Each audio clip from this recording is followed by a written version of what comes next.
Effectivement, demain commence un temps fort de la vie liturgique de l'Église catholique romaine. C'est le temps du carême. D'abord le nom carême, ça fait 40 jours. Au niveau de la célébration liturgique, la première des choses qui frappe lorsque vous allez à la messe sur une paroisse, dans une maison religieuse, dans un monastère, c'est que la couleur verte du temps ordinaire change et nous voyons la couleur violette pour l'ornement du tabernacle, la chasuble que porte le président des célébrations et puis l'étole que portent les concélébrants et les prêtres. Il y a d'abord au niveau de la couleur, nous passons du vert au violet. Ensuite, au cours de la célébration eucharistique, qu'est-ce que nous remarquons?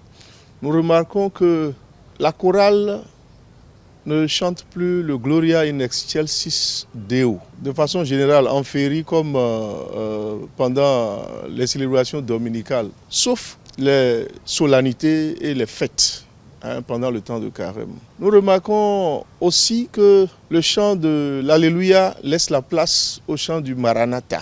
L'Alléluia, le Gloria, tout ceci, eh bien, nous allons retrouver ça pendant les grandes célébrations pascales.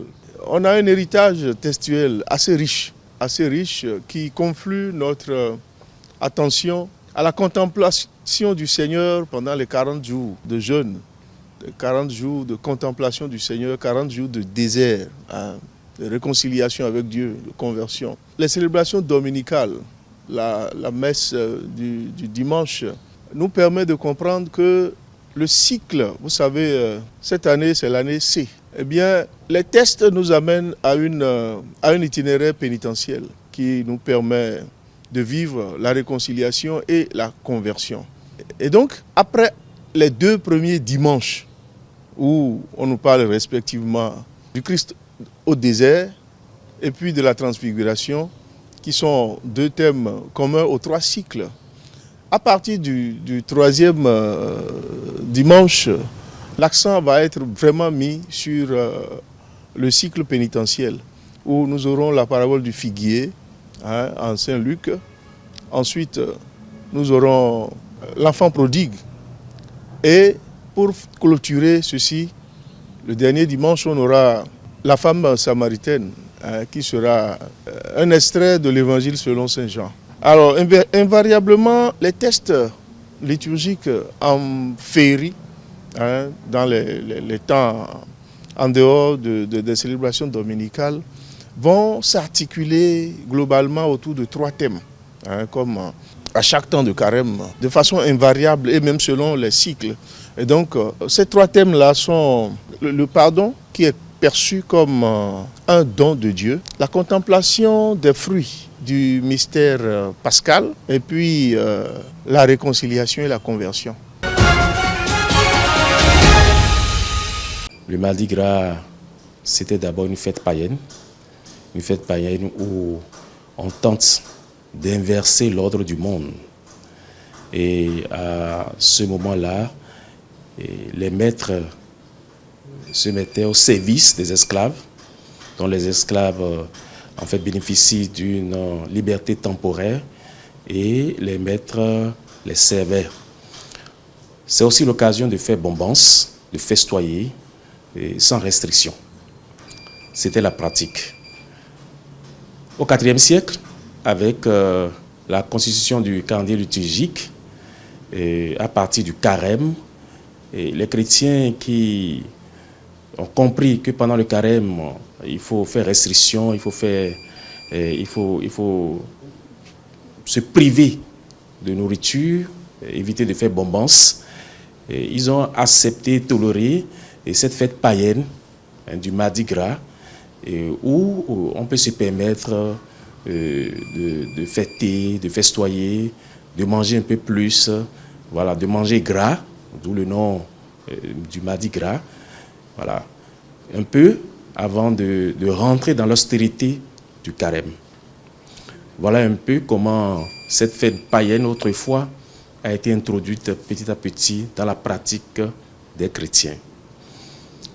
Et le Mardi Gras, donc, c'est un moment où on se permet on peut dire, de s'engraisser un peu avant de commencer à manger maigre. Il est aussi important de souligner que quand nous disons Mardi Gras aujourd'hui, ne pensons pas seulement au repas. Ne pensons pas seulement au repas. Et au plan spirituel, nous voudrions surtout mettre plutôt l'accent sur tout ce qu'il y a de gras dans notre vie, afin de travailler sur ces différents gras-là pendant le temps de carême. La liturgie de l'Église, notamment le missel romain, demande aux prêtres d'imposer la cendre à tout fidèle qui se rapprocherait de lui. Et quand on considère la notion de fidèle en droit canonique, on pourrait se limiter simplement aux chrétiens baptisés. Mais il est important de tenir compte aussi des sympathisants, donc des catéchumènes, des sympathisants, de toute personne qui voudrait bien entreprendre un cheminement avec le Christ tout au long de ce temps, ou de toute autre personne qui voudrait renouer avec la grâce.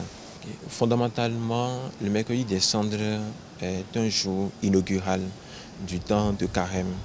Il s'agit d'un jour ou d'un moment à travers lequel nous commençons notre imitation du Christ. La collecte de la liturgie de ce jour des mercredis des cendres nous donne le sens réel de ce jour du mercredi des cendres. Et comme il s'agit d'un commencement pour nous, alors nous sommes invités à faire contrition, à faire pénitence pour pouvoir mieux adhérer au mystère que nous voudrions vivre. Et dans ce sens, nous sommes appelés à vivre plus dans la ferveur de la prière et à véritablement jeûner avec l'abstinence, donc la privation. Donc à faire l'aumône, à être charitable vis-à-vis de nos frères et sœurs, de manière à nous aussi éviter le plus possible les péchés ou nos péchés ordinaires et à être davantage charitable vis-à-vis des autres, à partager ce que nous avons avec les pauvres et ceux qui n'ont vraiment rien.